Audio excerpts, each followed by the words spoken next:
हरे कृष्णा। ओम अज्ञानतिमिरान्धस्य ज्ञानाञ्जनशलाकया चक्षुरुन्मीलितं येन तस्मै श्रीगुरुवे नमः। हरे कृष्णा। आप सभी ने जड़ भरत की कहानी सुनी होगी, जिसका उल्लेख श्रीमद् भागवतम के 5वें स्कंद में हुआ है। भरत का जन्म दुष्यंत यानी कि राजा ऋषभदेव और शकुंतला के पुत्र के रूप में हुआ था। भरत का जन्म पूर्ण गर्भकाल में हुआ था। वो 36 महीने तक अपनी मां के गर्भ में रहे थे। बालक भरत बचपन से ही बहुत शक्तिवान था। वो जंगल के जानवरों के साथ तब भी खेलता था जब वो 6 साल का था। जब भी उसकी कोई शरारत करने की इच्छा होती तो वो शेरों के बच्चों के साथ खेलता और शरारत करता, उनको घसीटता और मारता। ऐसा लगता था कि हिंसक जीव मानो उसने अपने वश में कर लिए हों। भरत का पालन पोषण उनके पिता ने किया था और उन्हें क्षत्रिय धर्म की शिक्षा दी थी। बाद में राजा भरत ने शास्त्रोक्त धर्म का पालन करते हुए अपना राज्य चलाया।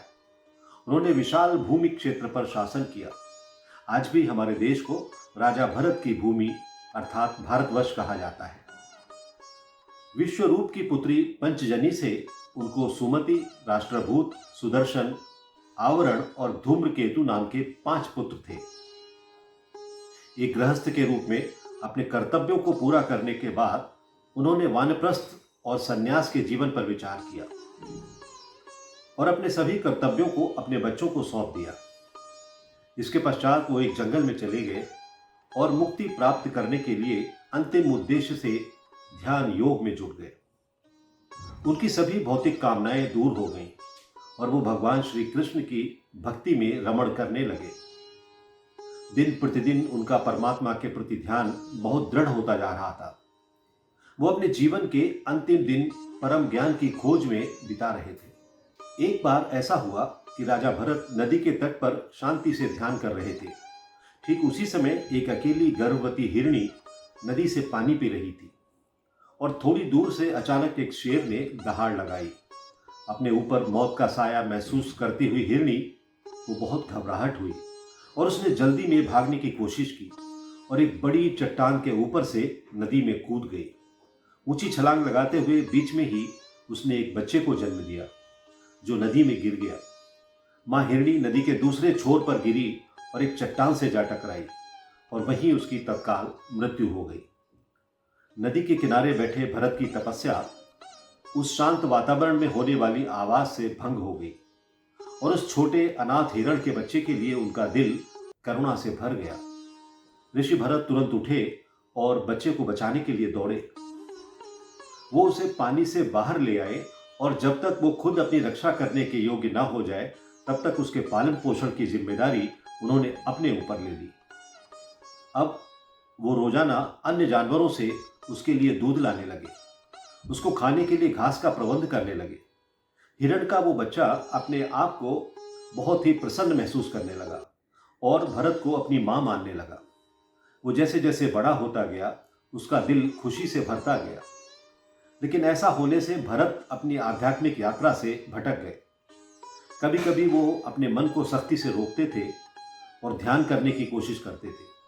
किसी भी तरह से वो अपना मन उस हिरण के बच्चे से हटा नहीं पा रहे थे। ऋषि भरत की साधनाएं अनियमित हो गई थी। उनका बहुत सारा समय उस हिरण की सेवा में बीतता था। एक राजा जिसने अपना पूरा राज्य छोड़ दिया था, अपने बेटों, पत्नी और राजमहल के विलास के साथ एक राज्य सब कुछ छोड़ दिया था, वो अब एक हिरण के बच्चे से आसक्ति कर बैठा था। ये कैसी नियति है। भरत पहले से ही अपने जीवन के अंत में थे। एक दिन वो कुटिया के पास कहीं भी उस हिरण के बच्चे को नहीं ढूंढ पाए। उन्होंने पूरे दिन इसकी तलाश की और उसकी कोई खोज नहीं हो सकी। उनको बहुत तीव्र दर्द होने लगा। उन्होंने लापता हिरण के लिए भारी पश्चाताप किया। उनका जीर्ण शीर्ण शरीर इस आघात को सह नहीं सका और अंततः हिरण की स्मृति में भरत ने अपना शरीर त्याग दिया।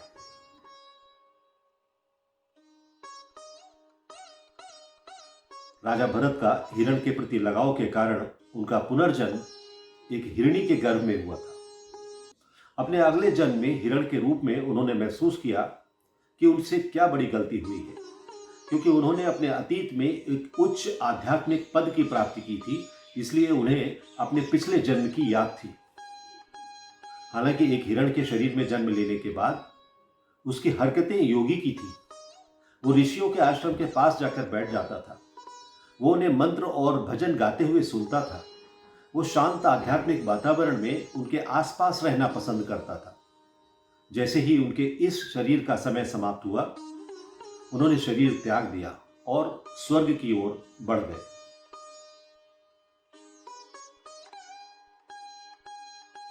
भरत को यह अच्छी तरह पता था कि एक हिरण के प्रति लगाव के कारण उनका दूसरा जन्म हिरण के रूप में हुआ था। इसलिए उन्होंने तीसरा जन्म एक ब्राह्मण महिला की कोख में लिया। उनका जन्म एक विद्वान की दूसरी पत्नी के दूसरे बच्चे के रूप में हुआ था। ये जानकर कि उनके पिछले आकर्षण ने उन्हें बचपन से भटका दिया है, भरत ने मूर्खतापूर्ण कार्य करने का फैसला किया। वो मंत्रों का अशुद्ध उच्चारण करने लगे। हालांकि वो उन मंत्रों को अच्छी तरह जानते थे। उनके पिता उन्हें संस्कार सिखाते थे, लेकिन वे ठीक उसका उल्टा करते थे। हालांकि उन्होंने एक मूर्ख की तरह काम किया, फिर भी वो एक कोमल और सहृदय आत्मा थे। मूर्खतापूर्ण कार्य करने के कारण ही उनका नाम जड़ भरत पड़ गया। उनके पिता जड़ भरत से बहुत प्यार करते थे और इससे उनके पिता का दिल दुखता था कि उनकी मृत्यु के बाद उनके बेटे के लिए जीवन मुश्किल हो जाएगा। कुछ समय बाद जड़ भरत के पिता की मृत्यु हो गई। उनकी मां ने भी अपने पति के साथ अपना शरीर छोड़ दिया। जड़ भरत के साथ उनके अपने भाइयों और भाभियों ने दुर्व्यवहार करना शुरू कर दिया। वो इधर उधर भटकते, कभी भोजन के लिए काम करते, कभी भोजन की भीख मांगते। भाइयों ने उनसे अपने दास की तरह काम लिया। उन्होंने उन्हें खेतों में खड़े होकर फसलों की रक्षा करने के लिए भेजा। वो सुबह से शाम तक बिजूका की तरह खड़े रहते। कभी कभी वे उसे खिलाते, कभी कभी वो खाली पेट खड़े रहते। एक बार एक तामसिक राजा के सहायकों ने राजा के लिए संतान होने की खातिर बलिदान करने के लिए एक उपयुक्त मानव की तलाश की। उन्होंने जड़ भरत को उपयुक्त व्यक्ति पाया। वे उसे अपने महापंडित के पास ले गए, जिसने उनकी जांच की और कहा, यह मनुष्य बलि के लिए उपयुक्त है। वे उन्हें विदेशी तेलों से नहलाते थे, उनके शरीर पर इत्र लगाते और मालाएं पहनाते थे। उन्होंने जड़ भरत को देवी काली के चरणों में बैठा दिया। बलि की पूरी तैयारियां हो गई। महापंडित ने जड़ भरत का सिर काटने के लिए एक कुल्हाड़ी उठाई।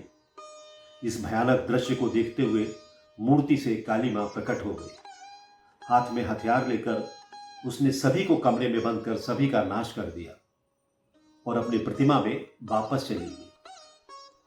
जड़ भरत को अब महल से कोई लेना देना नहीं था। वो बाहर चले गए।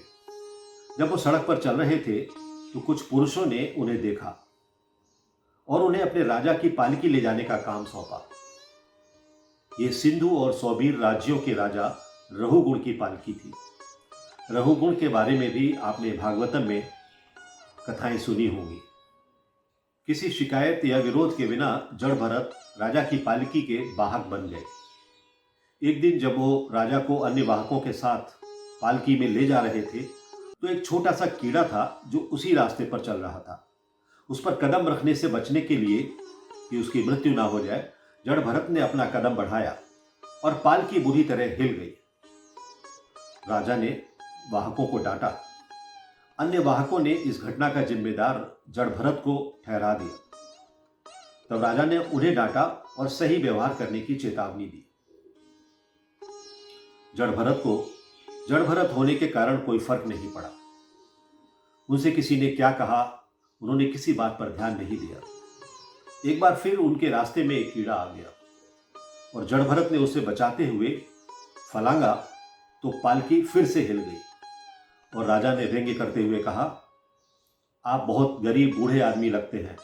आप थक गए हैं क्योंकि आप पहले ही 100 मील का सफर तय कर चुके हैं, लेकिन आपके सहवाहक आपके जैसे नहीं हैं।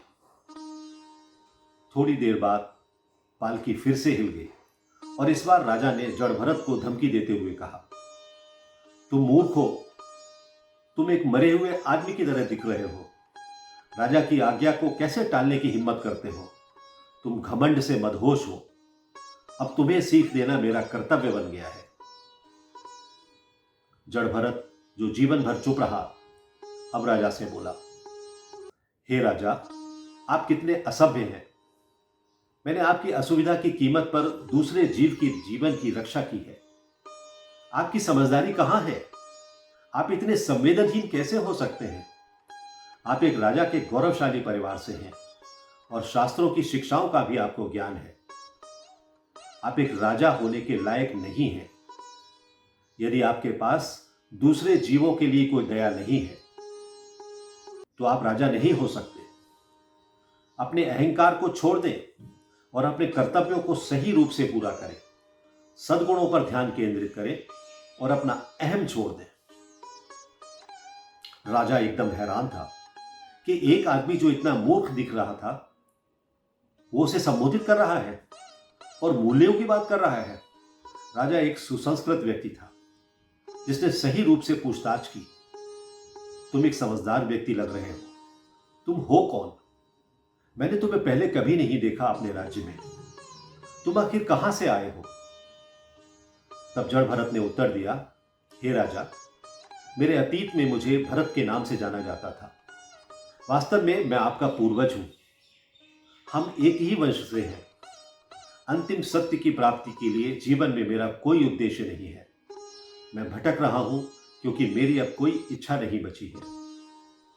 राजा ने स्वयं को उसके शिष्य के रूप में स्वीकार करने के लिए विनती की।